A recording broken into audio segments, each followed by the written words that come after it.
আজ বগুড়ার সারিয়াকান্দিতে ২০২৬ সালের অভ্যন্তরীণ বোরো ধান এবং চাল সংগ্রহের শুভ উদ্বোধন করা হয়েছে। বগুড়ার সারিয়াকান্দিতে ২০২৬ অভ্যন্তরীণ বোরো ধান চাল সংগ্রহের শুভ উদ্বোধন করা হয়েছে। বুধবার বিকেল ৩টায় ধান চাল সংগ্রহের উদ্বোধন করা হয়। চলতি বোরো মৌসুমে সারিয়াকান্দি খাদ্যগুদামে চাল মোট ১৩১২ মেট্রিক টন এবং ধান মোট ১৪০৩ মেট্রিক টন সংগ্রহের লক্ষ্যমাত্রা নির্ধারণ করা হয়েছে।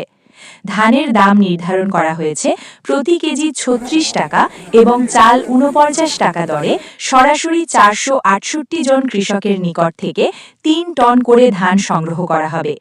এই ধান চাল সংগ্রহ অভিযান আগামী ৩১ আগস্ট পর্যন্ত চলবে।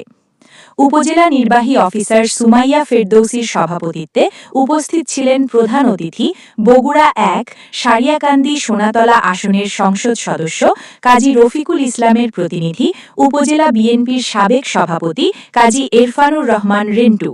এতে আরও উপস্থিত ছিলেন উপজেলা কৃষি অফিসার মোহাম্মদ আলী জিন্না, উপজেলা বিএনপির সাবেক সাধারণ সম্পাদক শাহজাদ হোসেন পল্টন, উপজেলা খাদ্য নিয়ন্ত্রক অফিসার আবু সম্রাট খান, উপজেলা খাদ্য গুদাম অফিসার LSD রাশেদুল ইসলাম, উপজেলা চালকল মালিক সমিতির সভাপতি মোজাম্মেল হক সহ বিএনপি ও অঙ্গ সহযোগী সংগঠনের নেতাকর্মীবৃন্দ।